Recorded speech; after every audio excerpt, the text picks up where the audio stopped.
lowest alert level 1 status by March 1st. Recommendatory lamang po ang Metro Manila Council.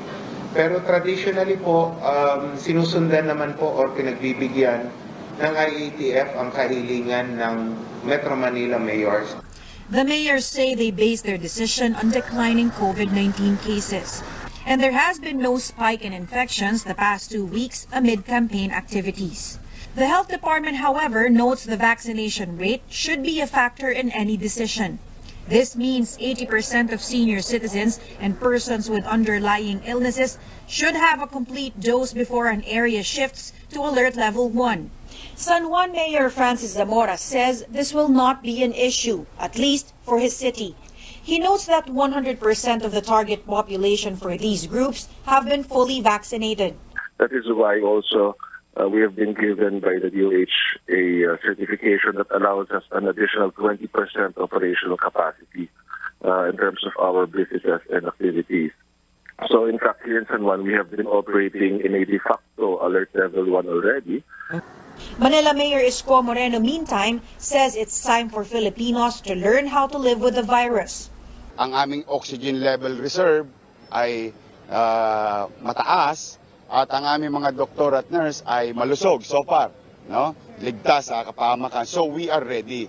Under alert level 1, capacity restrictions for indoor and outdoor establishments are lifted.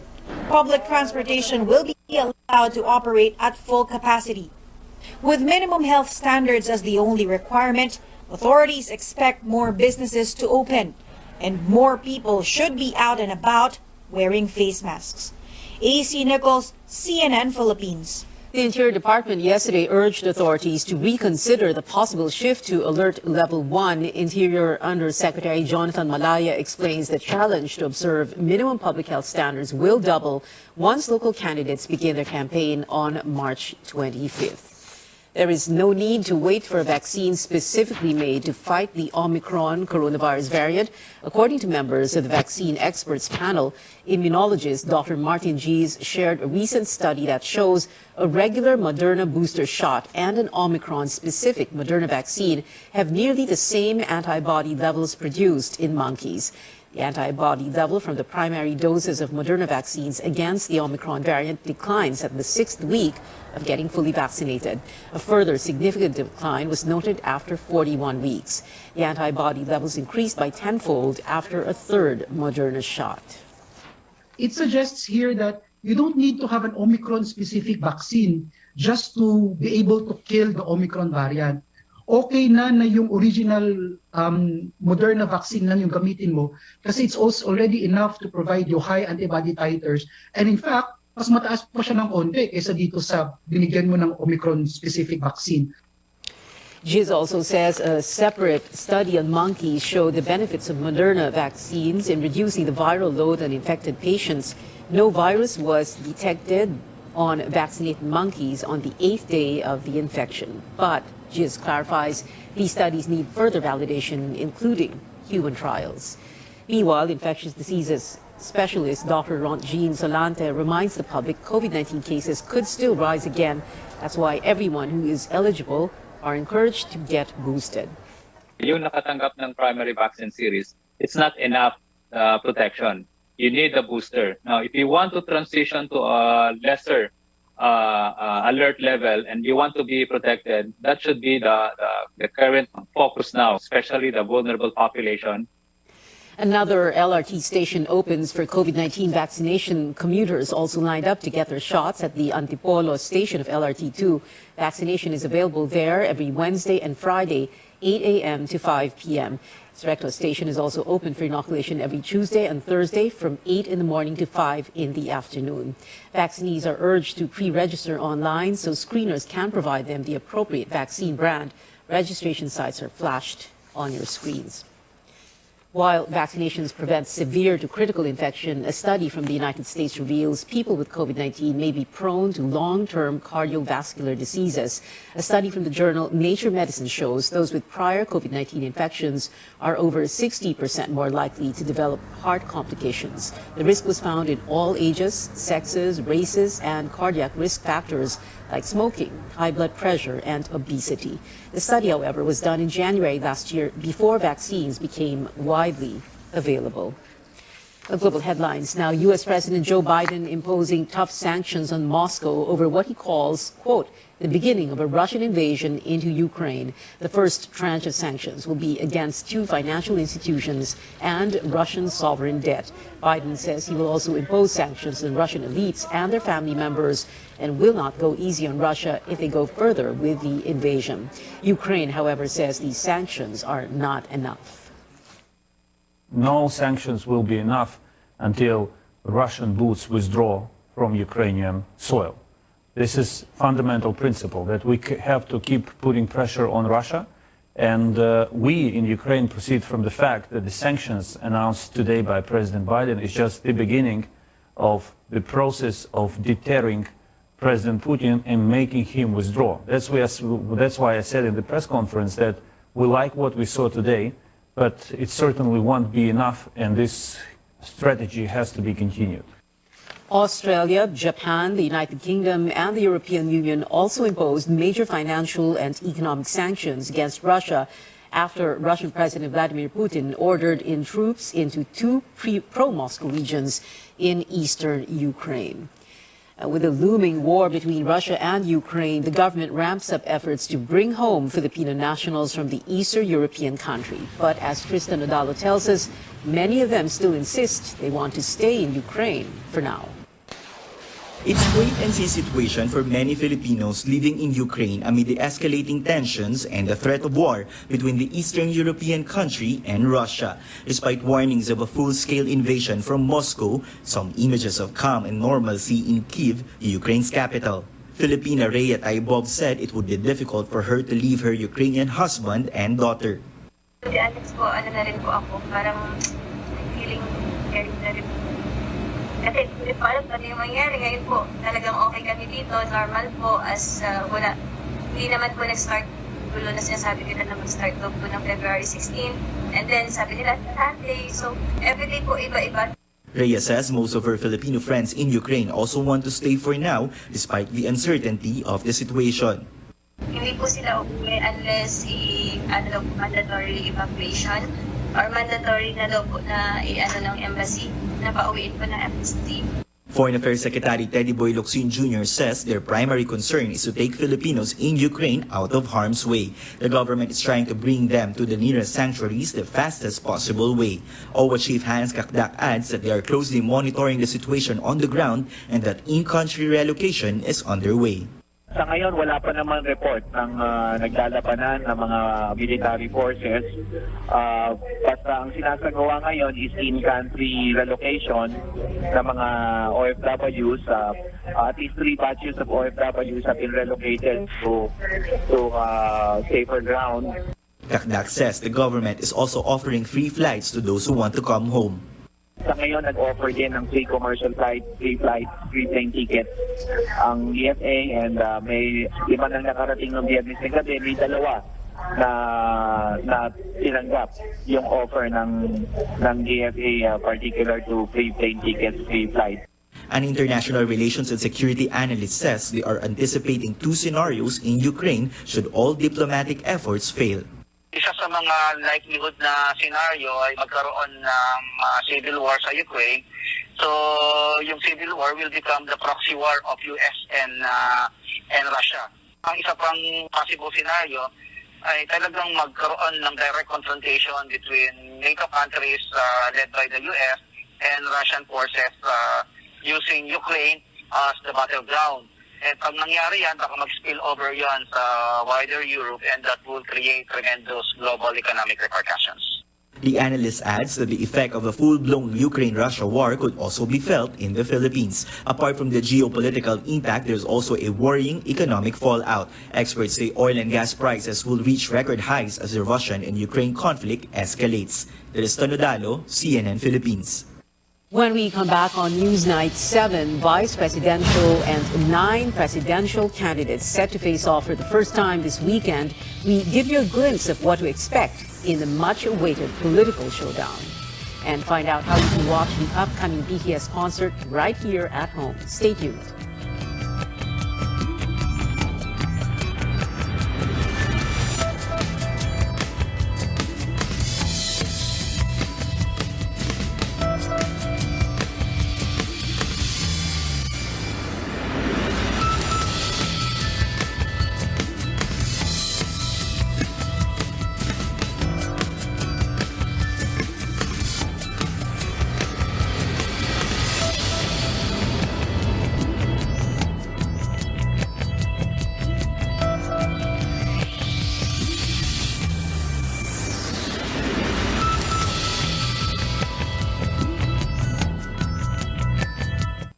SMC, San Miguel Corporation. Bisag unsang industriya ang sudlan niini, tinguha sa SMC ang pag-uswag o paglambo sa mga Pilipino. Karon, gikan sa SMC, aniya na ang SMC Davao Cement. SMC Davao Cement. Gama sa Davao, para sa Mindanao. SMC Davao Cement. Ato ni Bay.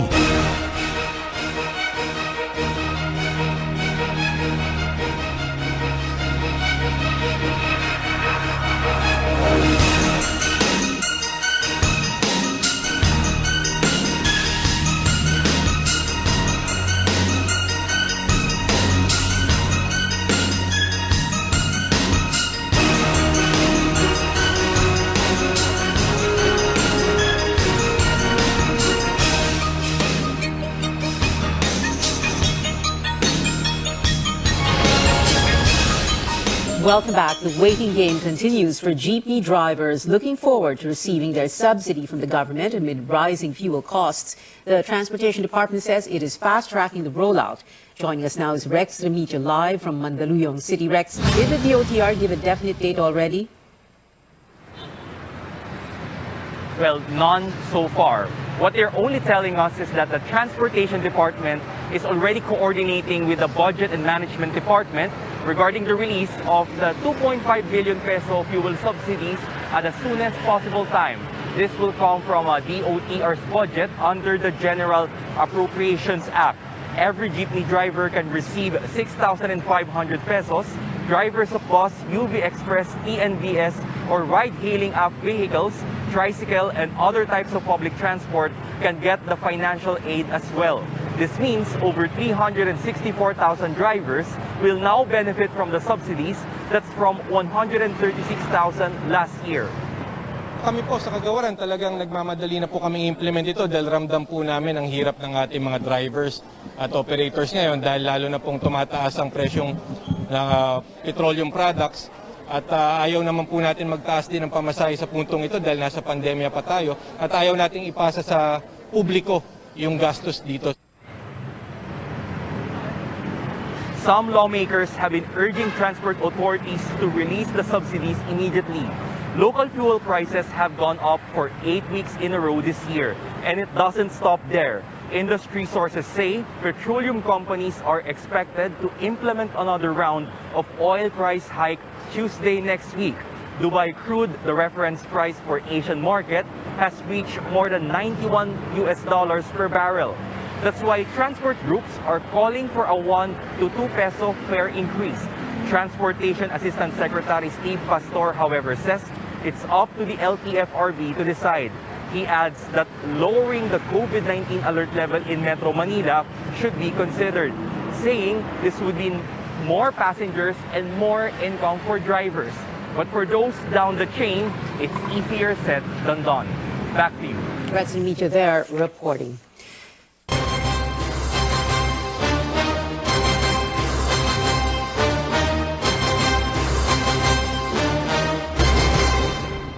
Well, 75 days before the Filipino votes, research agencies remind everyone not to decide based on results of pre-election surveys. Pulse Asia and Okta Research say surveys are merely snapshots of preferences in a specific period. The groups also caution against surveys making the rounds online, adding that people should look at the methodology to determine whether a survey or a study is reliable. There are many things that affect the reliability of the survey, and really has to do with the questionnaire, for example, the method that is used in terms of conducting the survey, and the sampling per se is something that's important. Surveys are there to provide information, but it should not be the basis of your vote. Your vote should be disciplined by ideas, platform, program of your candidates and the parties that you're supporting. Earlier this week, the University of the Philippines School of Statistics warned against surveys with questionable methodologies, calling them Kalye surveys that ask people on the streets who their preferred candidates are. Now look at what some presidential candidates are up to. The Lakas CMD party claims 28 out of 31 mayors in Negros Occidental are backing Bongbong Marcos and Sara Duterte. It adds all 6 congressional district representatives in the province have also expressed support for the tandem. During the 2016 vice presidential race, Marcos only got 13% of the votes in that province against Leni Robredo's 59%. Farmers in Sumilao, Bukidnon marched with Robredo again, this time in support of her presidential bid. They also rallied behind her VP run in 2016. Back in 2007, Robredo marched with Sumilao farmers to fight for the reclamation of their 144-hectare ancestral land.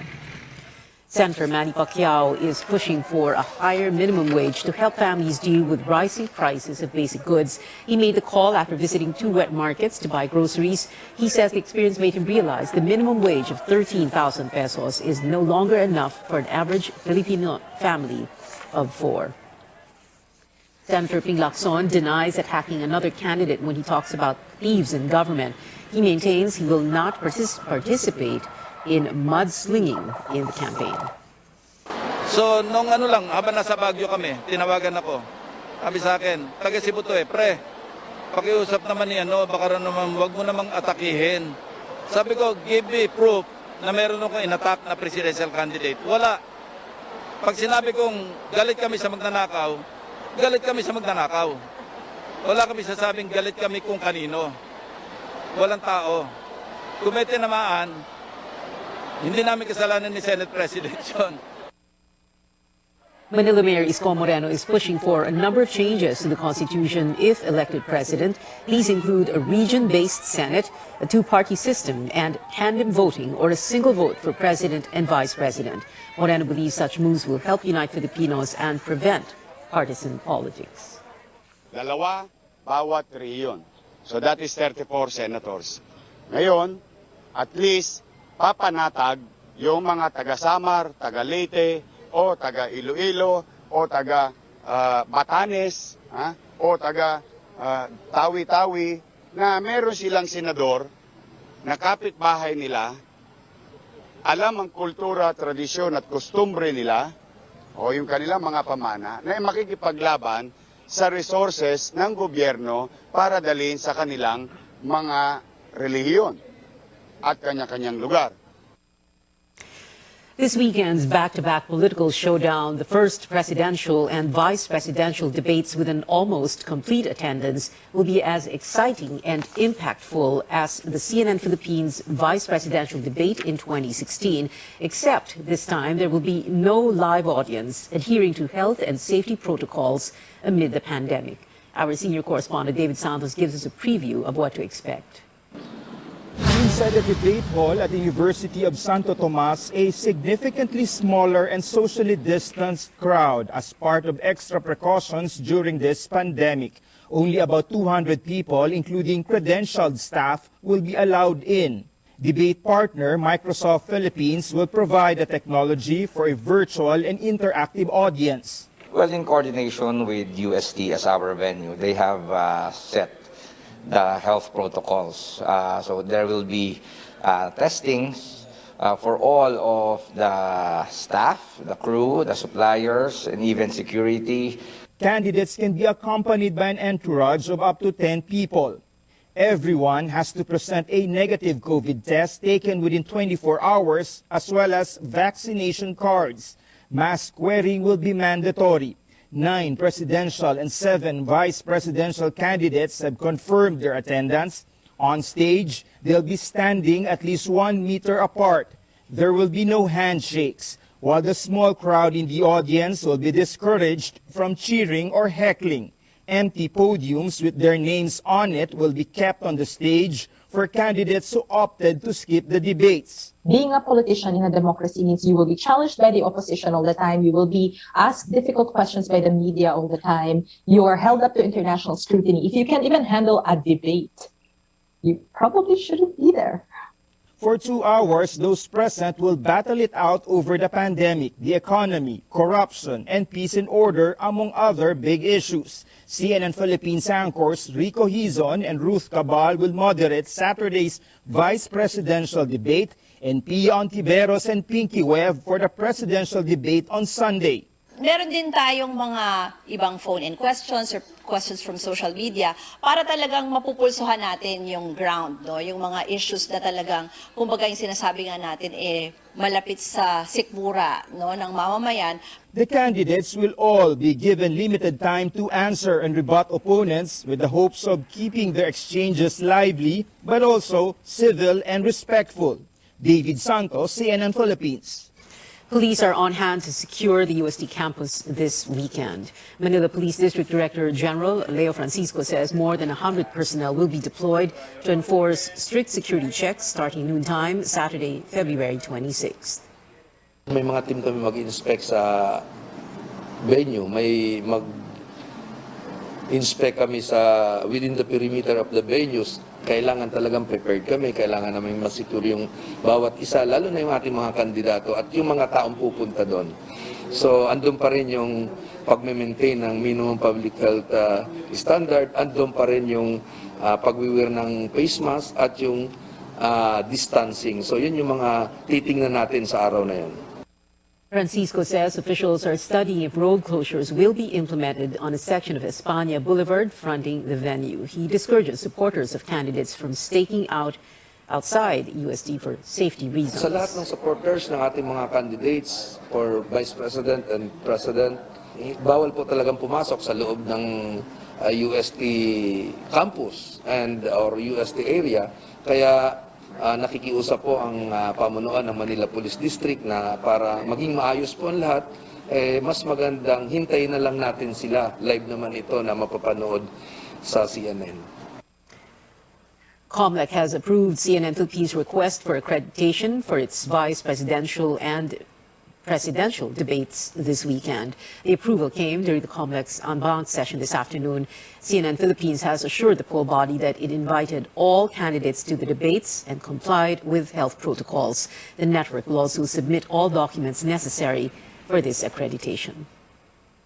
So join us as we remain committed to helping the Filipino make an informed choice on May 9th. Catch 7 out of 9 vice presidential candidates in our debate this February 26th, live at the University of Santo Tomas.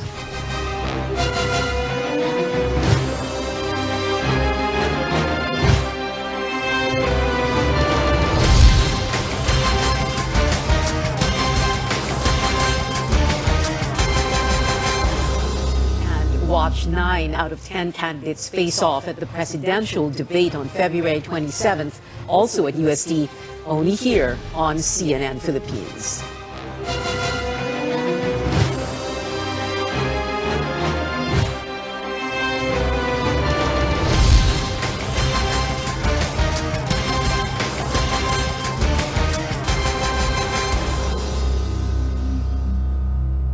Coming up, Olympic pole vaulter EJ Obiena makes the country proud again with a victory at the Orlin Copernicus Cup.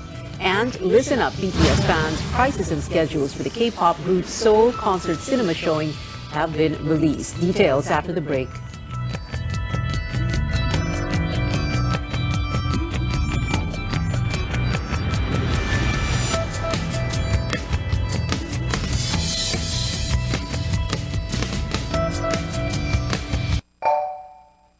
SMC, San Miguel Corporation. Bisag unsang industriya ang sudlan niini, tinguha sa SMC ang pag-uswag o paglambo sa mga Pilipino. Karon, gikan sa SMC, aniya na ang SMC Davao Cement. SMC Davao Cement. Gama sa Davao, para sa Mindanao. SMC Davao Cement. Ato ni Bay.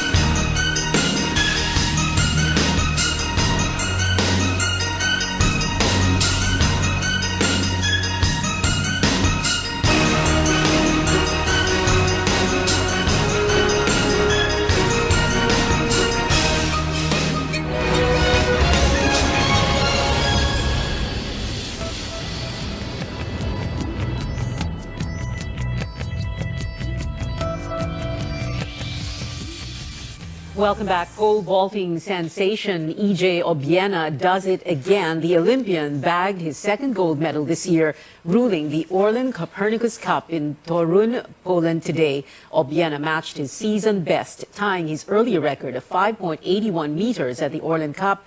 But Obiena may not get to defend his title at the 31st Southeast Asian Games under the national team. The Athletics Track and Field Association says he's still not in its training pool. K-pop updates now. Pinoys in the BTS army get to watch the Permission to Dance on Stage Seoul concert right here at home. Along with theaters around the world, SM Cinema will show the group's March 12 show straight from South Korea. Tickets will cost more than your average movie at 1,900 pesos. But you get the concert experience in real time with a 4:45 p.m. schedule with an immediate playback at 8:45 p.m. Fans have even more to look forward to with 4 new BTS shows to take place in Las Vegas in the United States. The K-pop group will perform on April 8, 9, 15, and 16 at the Allegiant Stadium. The last show will be streamed online. Still in music, pop stars Camila Cabello and Ed Sheeran are working on another song together again. This time, it's a duet called Bam Bam, coming out on March 4. In a post about the song, Camila calls Ed one of her favorite artists. The two also worked on South of the Border, featuring Cardi B, and an unreleased track called The Boy. And that is it for now. Join me again on News.ph at 7 p.m. I'm Pio Ontiveros for Newsnight, where we go above and beyond the headlines.